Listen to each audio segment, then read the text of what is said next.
अस्सलाम वालेकुम my YouTube family, कैसे हैं आप। उम्मीद है सब खैरियत से होंगे। अल्हम्दुलिल्लाह मैं भी बिल्कुल ठीक ठाक हूँ।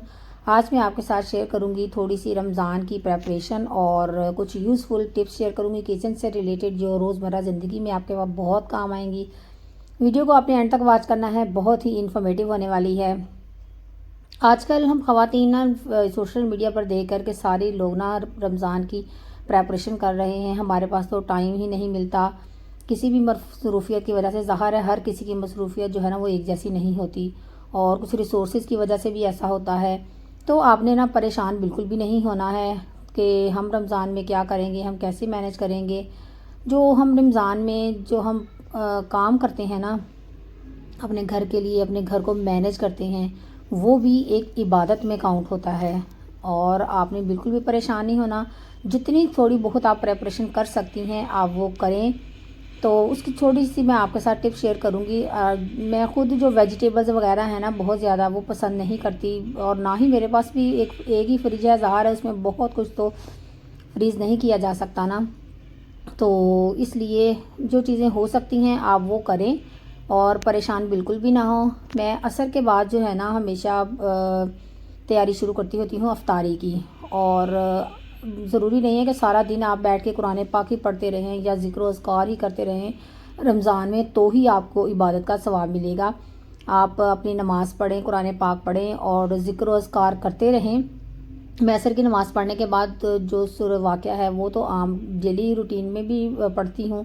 तो रमज़ान में भी ऐसे ही सूरह वाक़या पढ़ ली या एक दो और सूरतें पढ़ ली, और उसके बाद मैं अपने मुंह में ज़िक्र अज़कार करती रहती हूँ। तस्बीहात वगैरह आप पढ़ती रहें और आप अपनी सब्ज़ी वगैरह बनाएं जो आप बनाना चाहती हैं। इतना टाइम नहीं लगता, आप अपने ज़िक्र अज़कार करती रहें और असर के बाद अगर आप शुरू करें ना तो आराम से आप मैनेज कर सकती हैं। और कोशिश करें कि आप ना अफ्तारी से 15 मिनट पहले आप फारिग हो जाएं और दस्तरखान पर बैठकर इंतज़ार करें, और तब भी आप ज़िक्र अज़कार करें, दुआ करें अल्लाह ताला से। वो दुआ की कबूलियत का बहुत ही बेहतरीन वक़्त होता है जो हम औरतें ना ज़ाया कर देती हैं अफ्तारी की तैयारी में। तो ये मैं प्याज यहाँ पे ना फ्राई कर रही थी। ये एक बहुत ही आसान सी टिप है और बहुत आसान है, हर कोई कर सकता है। इसको फ्रिज में रखने की भी ज़रूरत नहीं है। और आजकल जो प्याज आए हैं ना वो भैम भी बड़े बड़े से, और इसको ज़्यादा देर रखने से ना ख़राब भी हो जाते हैं अक्सर। तो आपने क्या करना है कि प्याज को ना बारीक बारीक कटिंग कर लेनी है और उसको ना फिर फ्राई कर लेना है। अब यहाँ पे ना मैं फ़्राई कर रही थी और मेरी बेटी को ना भूख लग गई थी और वो कह रही थी कि मामा जी मुझे ना कुछ खाने के लिए दे दें, और उसको ना मीठी ब्रेड बहुत पसंद है। तो फिर मैंने ना यहाँ दूध में एक अंडा डाला और 2-3 चम्मच चीनी के डाले, और उसको ना ब्रेड मैंने कहा चले इसको बना देती हूँ। और हम औरतें ना ये भी बहुत स्किप कर देती हैं, जब बच्चे आके कुछ कहते हैं ना मामा जी ये दे दें, मामा जी हमें कुछ भूख लगी, और हम ना किचन में बिज़ी होती हैं और हम ना इग्नोर करने की कोशिश करते हैं। अच्छा बेटा दे देती हैं, अच्छा बेटा आप थोड़ी देर ठहरो, थोड़ी देर ठहरे। तो आप ना ये बिल्कुल भी ऐसे ना किया करें, बच्चों को इग्नोर मत करें। जो चीज़ मांगते हैं पहले उन्हें दें, उनके लिए कुछ थोड़ा बहुत कर दें खाने के लिए, ताकि उनको ना मसला ना हो। और आप बाकी अपना काम आहिस्ता आहिस्ता करती रहें। बाकी काम तो सारे चलते ही रहते हैं, बच्चों को इग्नोर मत किया करें। ये भी एक छोटी सी टिप है आपके लिए। ज़रूर उम्मीद है कि आपको पसंद आई होगी, अच्छी लगी होगी, ज़रूर अमल कीजिएगा। तो यहाँ मैंने एक साइड में ना अपने बेटी के लिए टोस्ट बना दिए और दूसरी साइड पे प्याज फ्राई हो रहा था। प्याज जो है ना वो आपने कटिंग करते हुए ख्याल रखना है। अगर तो आपके पास कोई कटर है, अक्सर कटर होते ही हैं ना जिसमें सैलड कट करते हैं, उसमें प्याज बड़ा अच्छा एक साइज़ का बारीक बारीक कट हो जाता है, उससे कर लें। नहीं तो प्याज छुरी से भी कई लोग तो बहुत बारीक बड़ा अच्छा प्याज कट कर लेते हैं। मेरे पास ये मशीन थी तो मैंने उसमें ना कटिंग कर लिया।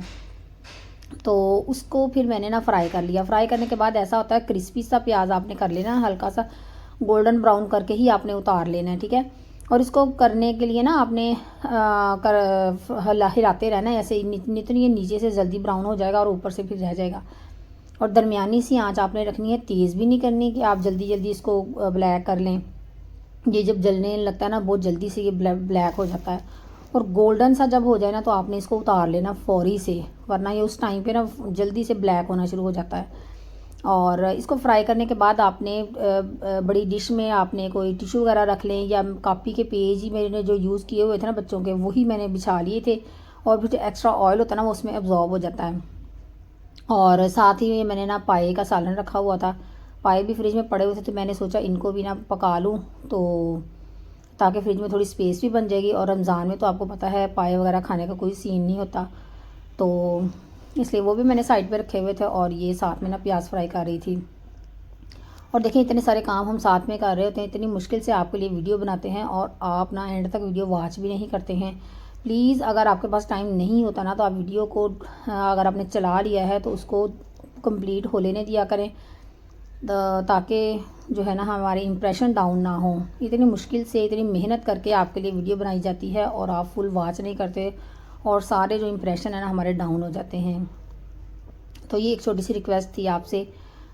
तो अब प्याज फ्राई करने के बाद आपने जब निकाल लेना है ना, फैला देना है आपने पेपर के ऊपर, और फिर वो जब ठंडा हो जाएगा ना क्रिस्पी सा हो जाएगा और फिर आप उसको स्टोर कर सकती हैं। अब ये देखें साथ ही ना हमारा 1 बज गया था ये मुझे करते हुए, और हमारे हेल्पर्स के खाने का टाइम हो गया था, तो मैंने ना उनके लिए भी साथ ही रोटियां बनाई हैं। अच्छा, यहाँ पे ना मुझे एक अक्सर ना कमेंट आता है कि आपकी रोटियां ना बड़ी प्यारी होती हैं, बड़ी अच्छी फूली फूली सी बनती हैं, हमारी रोटी ना इस तरह की नहीं बनती। तो यहाँ पे मैं ना आपको आटा गूंदने की भी एक टिप बताऊँगी। एंड में मैंने आटा भी गूंदा था सुबह के लिए, तो वो भी मैं आपको बताऊँगी। और यहाँ अगर आपका फ्रिज का आटा है ना, तो ये फ्रिज का आटा था तो मैंने 10 मिनट के लिए ना इसको पेड़े बनाकर रख दिए थे। ये बहुत इंपॉर्टेंट होता है। अगर फ्रिज का आटा फौरी तौर पे अगर आप बनाएंगी ना तो फिर रोटी बन तो जाती है, फिर भी अच्छी बन जाती है, लेकिन जो नई बच्चियाँ होती हैं ना जिनको इतना एक्सपीरियंस नहीं होता तो उनके लिए थोड़ी मुश्किल होती है। तो आप 10 मिनट के लिए अगर रख देंगे ना पेड़े बना के, तो इतने नरम हो जाते हैं, रोटी खुद ब खुद बनती जाती है और इतना फिर दिल करता है ना, इतनी प्यारी रोटियाँ बनती हैं और फूलती हैं। ये मैंने फ्रिज का आटा था, 10 मिनट मैंने पेड़ा बना के ना रख दिया था, और ये देखिए कितनी प्यारी और फूली फूली रोटियाँ बनी हैं। और इसके साथ साथ आटा जो है ना वो आपका नरम होना चाहिए, बहुत सख्त नहीं होना चाहिए जब आप गूंदती हैं उस वक़्त।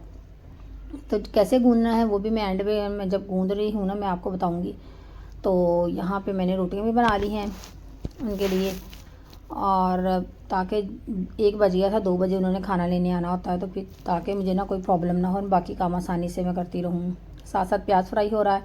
अच्छा, प्याज फ्राई होने के बाद ना आपने इसको फ्रिज में रखने की भी ज़रूरत नहीं है। अगर आप रखना चाहती हैं, नीचे जो बास्केट होती है ना सब्जियों वाली, उसमें भी आप रख सकती हैं, मैं उसी में रख देती होती हूँ। वरना मेरा बाहर भी अगर आप उसमें डाल के ना बाहर भी रख देंगी ना किसी चीज़ में, तो भी ये ख़राब नहीं होगा, आप महीनों इसको इस्तेमाल कर सकती हैं। लास्ट टाइम भी मैंने ना एक जिप लॉक बैग भर के ना फ्राई करके रखा था, और मेरा ना रमज़ान भी अच्छे से आराम से निकल गया था, और उसके बाद बाकी आगे भी कई दिन ना मेरा यूज़ हो गया था।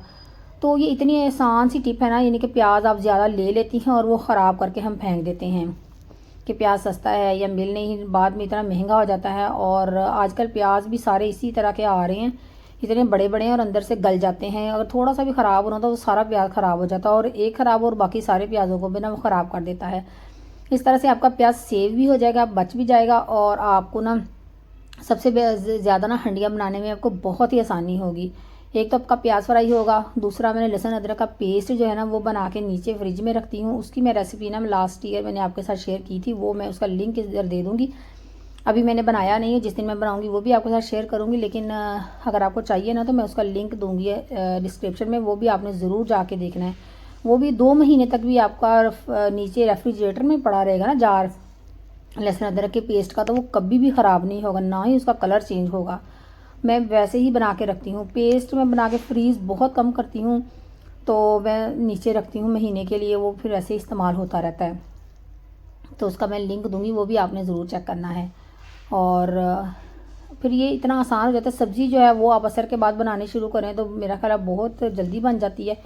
और रमज़ान में वैसे भी सब्ज़ी बनानी कितनी होती है, थोड़ी थोड़ी तो हमने पकानी होती है, और बाकी बहुत ज़्यादा अहतमाम मैं नहीं करती इफ्तारी में। कभी कभार बस फ्राइड चिप्स वगैरह या कोई इस तरह की छोटी मोटी चीज़ें बनाती हूँ। ज़्यादा कोशिश करती हूँ कोई फल वगैरह हो जाए, या फिर कोई चना चाट हो जाए, दही बल्ले वगैरह हो जाए।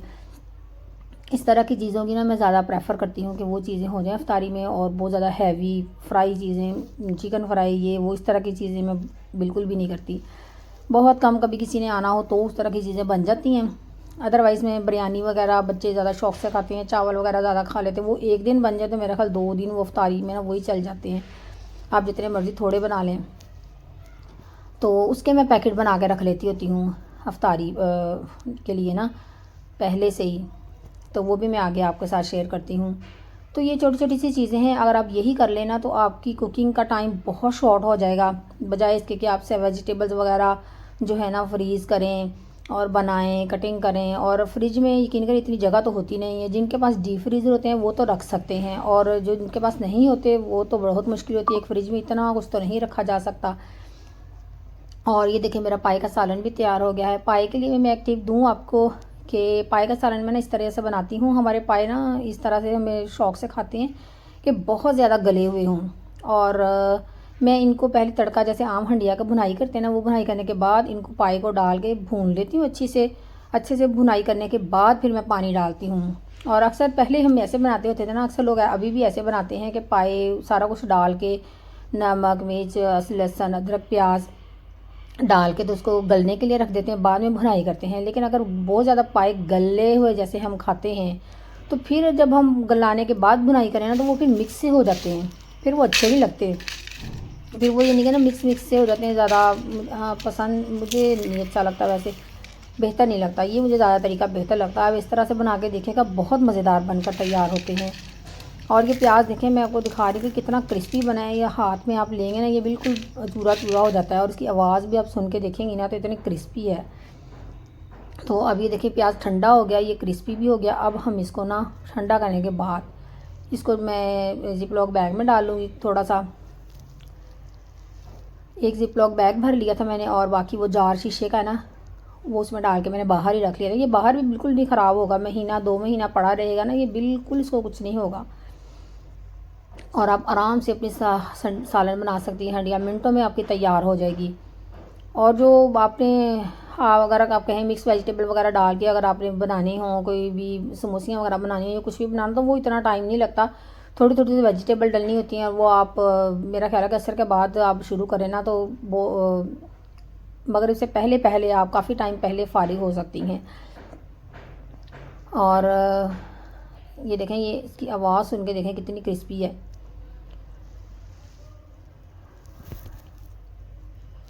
बाकी ये कि आपने हर चीज़ जो है ना वो जगह पे, हर चीज़ की ना किचन में एक जगह होनी चाहिए कि ये चीज़ यहीं पे पड़ी होनी चाहिए। अब मैंने सामने ये हुक्स लगाई हुई हैं जहाँ पे आपको स्पैचुला और ये नज़र आ रहे हैं, कैंची सीज़र टांगी हुई है मैंने। तो अब ये यानी कि मुझे पता है कि ये चीज़ यहाँ पे है, जब भी मुझे कहीं भी अब एमरजेंसी में ज़रूरत होती है ना, मैं फ़ौरन जाके देखती हूँ और यहाँ से निकाल उठा लेती हूँ। अब ये जार जो है ना ये एयर टाइट था, इसके ना अब ख़राब हो गया है, उसके जो लगा हुआ था ना प्लास्टिक का, जिसकी वजह से ये एयर टाइट था वो टूट गया था। असल में वो सिलिकॉन का होना चाहिए था, वो प्लास्टिक का था जो एयर टाइट करने के लिए उन्होंने साथ में लगाया हुआ था ना ढक्कन के आसपास, तो वो टूट गया, वो मैंने फेंक दिया। अब ये बैलून जो होते हैं ना बच्चे हमारे घर में अक्सर लेकर आते हैं और फटे हुए भी पड़े होते हैं, उसके साथ से भी ना कुछ निकल आते हैं इस तरह के, हम कटिंग कर सकते हैं। कटिंग करके ना ये रबड़ बैंड से बन जाते हैं। ये मैं कटिंग करके फिर इस ड्रॉ में रख लेती हूँ, और जब कहीं भी मुझे ज़रूरत हो ना, जैसे ब्रेड के ऊपर से ही अक्सर रबड़ गुम हो जाती है, या आपको कोई मसाला आपने डाला है और वो बाकी पड़ा हुआ है तो उसको आप इसके साथ टाइट कर सकती हैं ये ऊपर चढ़ा के। और जैसे ये अब ना लूज़ हो गया था ढक्कन, तो मैंने ना इसके साथ ये बैलून वगैरह कटिंग किए, एक के साथ तो कोई नहीं बना, मैंने 2-3 काट के ना जब इसके ऊपर चढ़ाए तो ये बिल्कुल सही हो गया, यानी कि ढक्कन ना सही हो गया था। और बाकी जो फिर ऊपर से मुंह जहाँ से बारीक सा था वहाँ से फिर मैंने ना कटिंग करके ना छोटी छोटी कटिंग करके रख लिए थे। वो फिर आगे जाके मैं आपको बताती हूँ कि मैं मसाले वगैरह जैसे हम रीफ़िल करते हैं, बाकी रह जाते हैं ना पैकेट, तो उसके ऊपर चढ़ा के उसको फिर हम इजीली रख सकते हैं। ये अभी भी ना लूज़ था, तो फिर मैंने ये ना एक और बैलून ये देखें चौड़ा सा कटिंग किया और इसके ऊपर चढ़ा दिया, तो अब ये ना बिल्कुल ठीक हो गया था, थोड़ा टाइटली बंद हो रहा था। अब ये बिल्कुल ठीक है, मतलब ये देखें ना अब ये नहीं खुलेगा, अब ये एयर टाइट हो गया। अब इसमें बिल्कुल ये ठीक रहेंगे प्याज हमारे, या कोई भी आप चीज़ डालें, ड्राई फ्रूट डालें, कुछ भी डालेंगे तो ये बिल्कुल ठीक रहेंगे। और ये छोटी रबड़ें थी, ये देखें ये मैंने ना गार्लिक पाउडर डाला था तो बाकी ये बच गया था, इसके ऊपर रबड़ चढ़ा देंगे ताकि ये ज़ाया ना हो, वरना ये बाकी कोई और चीज़ इसके साथ पड़ी निकालेंगे ना तो ये ऐसे गिर जाएगा इसमें से। और ये कटिंग करके मैंने रख ली है, जितने मुझे चाहिए थे बाकी साथ साथ कटिंग कर लेंगे। और ये एक और टिप दूँ कि आप दही जब भी हम किसी चीज़ में डालते हैं ना, जैसे बुनाई करने के लिए सालन में डालते हैं, तो ऐसे ही बिल्कुल कभी मत डालें इसको हमेशा बीट करके डालें। अगर आप वैसे ही डाल देंगे ना तो आपने देखा होगा छोटे छोटे से ना चंक्स से इसके नज़र आते रहते हैं, बारीक बारीक से ना दही के, तो वो अच्छे बिल्कुल भी नहीं लगते। इसको जब भी आपने किसी भी चीज़ में डालना है ना तो पहले आप अलग से बर्तन में डालें, उसको बीट करें, फिर आप ना सालन में डालें। अब ये देखें कि मैंने 3 किलो चिकन लिया था, मैंने अच्छे से वॉश कर लिया था और उसको मैंने 6 हिस्सों में तकसीम कर लिया था, यानी कि 6 हिस्से बना लिए थे। और अब मैं इसको क्या करूँगी, इसको मैंने बिरयानी के लिए ना मैरिनेट करके रख लूँगी। तो इससे क्या होगा कि जब मुझे रमज़ान में जल्दी होगी ना, या जब भी बिरयानी बनानी होगी, तो मुझे ये मैरिनेशन तैयार होगी बिरयानी की, और सिर्फ 1 कप ऑयल डालूँगी मैं पतीले में, और इसको डाल दूँगी उसके अंदर, इस मैरिनेशन किए हुए चीज़ों को ना इसको डाल के रख दूँगी हल्की आंच पे, और ये बिल्कुल तैयार हो जाएगा। और चावल बॉयल करके दम पे लगा देंगे और हमारी बिरयानी बिल्कुल तैयार हो जाएगी, बिल्कुल हमारा टाइम नहीं लगेगा। ये इस तरह की चीज़ें हैं कि जो आप अगर रखेंगी ना तो आपको बहुत आसानी होगी। बजाय इसके वेजिटेबल गाजरों का ना असल में मेरा एक्सपीरियंस अच्छा नहीं है। मैंने 1-2 दफ़ा गाजरें ना करके रखी हैं, ज़्यादा आ गई थी, मैंने ना कटिंग करके रख ली, तो जब मैंने दोबारा यूज़ की ना तो पता नहीं उसका अजीब सा टेस्ट भी था और कलर भी मुझे सही नहीं लगा था। वैसे तो कहते हैं कि सिरके वाली पानी से वॉश करके रख ले तो कलर चेंज नहीं होता, लेकिन पता नहीं मुझे वो ना अच्छी नहीं लगी थी। मेरे बच्चों ने भी ना वो फिर पता नहीं मैंने क्या क्या बनाया था और बच्चों ने पसंद नहीं की कि मामा जी ये अच्छी नहीं लग रही, आइंदा इसको फ्रीज़ ना कीजिएगा। तो मैंने कहा चले ठीक है, मैंने उसको फिर फ्रीज़ करना छोड़ दिया। तो ये बिरयानी के पर आप मिक्स करके ना, ये मैंने सारे 3 पैकेट बिरयानी के और 3 ही ऐसे मैंने कौरमे के डाल लिए थे। एक बिरयानी का मसाला मैंने डाला इसमें, मसाला पैकेट, क्योंकि मेरे बच्चे ना बिरयानी मसाला ज़्यादा शौक़ से खाते हैं। ये मसाले वाली बिरयानी, यानी कि अगर आप घर के मसाले यूज़ करती हैं तो वो भी बहुत मज़े की बनकर तैयार होती है। आप चाहे तो वो घर के मसाले डाल लें। इसमें दही डाला है मैंने, नमक मसाला 1 पैकेट डाला है, और टमाटर मैंने कटिंग करके ही डाल दिए थे क्योंकि मेरे पास ताज़ा पड़े हुए थे, बजाय इसके कि मैं इसमें पेस्ट बना हुआ डालती। अगर पेस्ट फ्रीज़ डालना चाहती हैं आप, वो भी 2-3 क्यूब जितने आप डालना चाहती हैं वो डाल सकती हैं। अब मैंने ना 2 पैकेट बना लिए थे। जब तीसरा बना रही तो मुझे याद आया कि इसमें मैंने ना कलर तो डाला ही नहीं है। हालांकि मुझे फूड कलर ना बहुत पसंद है, इसके बगैर मुझे मज़ा नहीं आता बिरयानी की, कलर नहीं अच्छा लगता। तो मैंने ना इसमें फिर कलर डाल दिया। बाकी जो 2 पैकेट थे ना वो भी फिर मैंने खोल के उसमें बिरयानी में कलर डाल के फिर उसको मिक्स करके तो दोबारा से ना वो बंद कर दिए थे। तो आप इस तरीके से, मैं आम नॉर्मली भी ना इसी तरीके से बिरयानी बनाती हूँ। पहले मैं ऐसे करके मैरिनेट करके रख देती हूँ और बाद में मैं चावल बॉयल करके तो इसको ऐसे फिर दम पे लगा देती हूँ। ये भी पक जाते हैं, चावल भी बॉयल हो जाते हैं, और फिर उनको दम पे लगा देती हूँ। आधा पौना घंटा ना पहले मैं ऐसे मैरिनेट ज़रूर करती हूँ आम बिरयानी बनाने के लिए भी। तो दही मैंने ना तकरीबन 1-1 कप डाला है। बाकी अगर आपको ज़रूरत हो तब आप जब रखें उस वक़्त भी डाल सकते हैं, या भुनाई के वक़्त जब यानी कि उस वक़्त डाल लें। और ये टेप ना बाज़ार से आसानी से मिल जाती है। ये जो वो टेप नहीं होती ड्रिप लगाने के लिए, नहीं ऊपर लगाते हैं, ये मेडिकल स्टोर से मिल जाती है, और वैसे भी शायद मिल जाती है। हमारे नज़दीक मेडिकल स्टोर था, वहाँ से मुझे आसानी से मिल गई, तो मैंने ये इसके ऊपर लगा दी। अब मैं इसके ऊपर लिख दूँगी कि ये बिरयानी है, क्योंकि जो कौरमे के भी मैंने बना के रखने थे, फिर पता नहीं चलना था कि बिरयानी मसाले के कौन से हैं, कौरमे के कौन से हैं।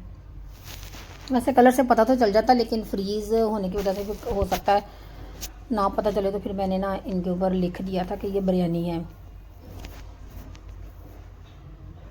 तो आम रूटीन में भी ना आप चिकन एक दफ़ा मंगवाएं महीने के लिए। 3 किलो चिकन बहुत होता है। हम माशाल्लाह 4 मेरे बच्चे हैं, हम लोग हैं, और 2 हमारे मुलाजिम भी हैं जिनका खाना जाता है यहाँ से। तो 3 किलो चिकन मैं मंगवाती हूँ और उसके मैं 3-4 पैकेट बना के, 4 से 5 पैकेट बना के ना रख लेती होती हूँ। अब ये नहीं है कि यहाँ पर मैंने 6 पैकेट बनाए हैं, क्योंकि रमज़ान में आपको पता है इतना ज़्यादा तो खाना नहीं बनता, थोड़ा थोड़ा बनाना होता है, और उतना ही काफ़ी होता है। तो आम रूटीन में मैं इसके 5 पैकेट बना लेती हूँ, ये 4 बना लेती हूँ, और वो फिर सालन के लिए भी यूज़ हो जाते हैं। और अगर कहीं चावलों में डालना वो बना, उसमें ये था कि डेली में फिर आम मंथली जब करती हूँ ना तो फिर मैं मैरिनेट नहीं करती, वैसे ही वॉश करके अच्छे से पैकेट बना के रख लेती हूँ, और जब जब जैसे जैसे चाहिए होता है फिर वो यूज़ कर लेती हूँ। और फिर आपको परेशानी भी नहीं होती, अगर कोई घर में अचानक से आ जाए या आपको ही कभी ज़रूरत हो तो आप फ़ौरन से बना लेती हैं। और दूसरा, मंथली अगर आप जब काम करें ना, एक तो आपने चिकन मंगवा लिया, या बड़ा गोश्त पसंद करती हैं वो मंगवा लिया। हमारे बड़ा गोश्त ज़्यादा शौक़ से वैसे खाते हैं, चिकन कम खाया जाता है। तो आप मतलब कि चिकन आप इस तरह से एक दफ़ा मंगवा के इसके पैकेट बना के रख लें। बाकी आप बना के मेन्यू सेट कर लें कि एक हफ्ते में 7 दिन होते हैं ना, कि इस हफ्ते में क्या क्या बनना है। 2 दिन आप दालों के लिए रख लें, 1 दिन चिकन के लिए रख लें, एक अगर बड़ा गोश्त खाते हैं 1 दिन आपने वो रख लिया, 4 दिन ये हो गए, और 3 दिन आप सब्ज़ी रख लें। ठीक है, आप नोट कर लें अब दिन में कि इस दिन ये बनना है। जिस दिन छुट्टी होती है, ज़ाहिर है जब सारे घर में होते हैं उस दिन आप कोई चिकन वगैरह की वेजिटेबल अगर खाते हैं वो बना लें, या पुलाव खाते हैं अगर शौक़ से वो खा लें। और एक फ्राइडे का दिन होता है, एक संडे को सारे घर में, तो एक दिन उस दिन अच्छा होता है कि चलो कोई अच्छी चीज़ बन जाए। या फिर एक जुमे का दिन होता है जब जल्दी सब लोग घर आ जाते हैं, या एक अजीब सा ईद का सा समा होता है, सब लोग नहा धो के तैयार होते हैं, फ्रेश होते हैं सब कुछ। मैं जुमे वाले दिन ना कोशिश करती हूँ कि कोई और एक्स्ट्रा काम ना करूँ, बस नहाएं, बच्चे धोएं, अपने कपड़े पहनें और नेल वगैरह कटिंग करें, या कोई इस तरह के सारे काम जो है ना वो उस दिन करें। और कोई ज़्यादा एक्स्ट्रा काम या कोई उस दिन मैं कोई सफाई हुई एक्स्ट्रा या कोई उस तरह का काम नहीं रखती जो एडिशनल हो। तो उस दिन फिर ये होता है कि चले कोई उस दिन भी कोई अच्छी डिश बना ली, यानी कि जिस दिन आपने चिकन या एक दिन बड़ा गोश्त बनाना वो उस दिन बना लिया, एक दिन चावल बना लिए जो छुट्टी वाले दिन, और बाकी जो दिन है उसमें आप 2 दिन दाल बना लें, 3 दिन वेजिटेबल बना लें। तो मेरा ख्याल जो मेन्यू है ना आपका एक वीक का बड़ा अच्छा सेट हो जाता है, और फिर परेशानी भी नहीं होती। और यहाँ पे मैं आटा गूंदने की आपको बताऊँ कि एक तो आप सबसे नीचे पहले कपड़ा ज़रूर रखा करें। मैं ये जिससे क्लीन करती हूँ ना अपने स्लैब, वही नीचे बिछा लेती होती हूँ, अच्छी तरह से वॉश किया होता है वो, मैंने वॉश करके ही रखती हूँ। और दूसरा, पानी ज़रूर नीचे पहले परात में डाला करें, क्योंकि परात जब भी हमने करनी है ना आटा गूंदने के लिए वॉश करनी है पहले, और जब उसके ऊपर हम आटा डालते हैं ना सूखा तो वो चिपक जाता है साथ ही, और परात में बहुत मैसी सी परात हो जाती है। यहाँ पे आपको मैंने दिखाया ना कि नीचे मैंने पानी डाला था थोड़ा सा, फिर मैंने ऊपर आटा छाना है, आटा डाला है, और आटा डाल के अब ये देखें मैंने मिक्स किया पानी के साथ, और मेरी परात बिल्कुल क्लीन है। ज़रा मैंने नेल के साथ नहीं रगड़ा परात को, या मैंने कुछ नहीं किया, रगड़ा नहीं परात को, और मेरी परात बिल्कुल क्लीन है। अब इसके ऊपर थोड़ा सा पानी लगा के ना मैं इसको ढक के रख दूँगी 10 मिनट के लिए। यहाँ पे भी आपने ना आटे को सॉफ्ट रखना है, यहाँ पे जब मुक्की देनी ना आटे को, जब मिक्स करना है थोड़ा सा सॉफ्ट ही रखना है। और 10 मिनट के बाद आटा आपको सिर्फ 2-3 मुक्कियाँ देंगी ना आप, और अगर 10 मिनट से ज़्यादा आपने रखा ना तो यकीन करें 2 मुक्कियाँ देने की भी ज़रूरत नहीं पड़ती। आटा इतना प्यारा, इतना सॉफ्ट हुआ होता है, मुलायम हुआ होता है। और आप इसको उठा के इस तरह से बस रख दें। और ये देखिए परात भी मेरी बिल्कुल क्लीन है, और आटा मैंने रख दिया, और परात भी उसी वक्त वाश कर दिया करें, वरना जब हम रख देते हैं ना सिंक में इतने सारे बर्तन लगते हैं, जैसे पता नहीं कितने बर्तन इकट्ठे हो गए, और आटा इसके साथ चिपक भी जाता है। और दूसरा ना बर्तन ज़्यादातर अब मैं ना कोशिश कर रही हूँ कि स्टील के बर्तन इस्तेमाल करूँ, या फिर जो बोन चाइना के होते हैं। प्लास्टिक के बर्तन हैं मेरे पास, लेकिन वो मैं ज़रा बस कटिंग वगैरह करने के लिए, या फिर जो चीज़ें कोई फ्रिज वगैरह में रखनी हो तो गर्म चीज़ मैं कभी भी उसमें नहीं डालती, ना ही खाने के लिए हम यूज़ करते हैं। आप भी कोशिश करें कि ज़्यादातर स्टील के बर्तन इस्तेमाल करने शुरू करें। ये 5 बाउल ना एक जैसे थे, ये जो मेरे सामने नज़र आ रहे हैं ना, ये मैं कहीं किसी में आटा रख देती हूँ, किसी में सालन रख देती हूँ। ये बहुत प्यारे अच्छे लगते हैं और बड़े रीज़नेबल रेट में मुझे मिल गए थे।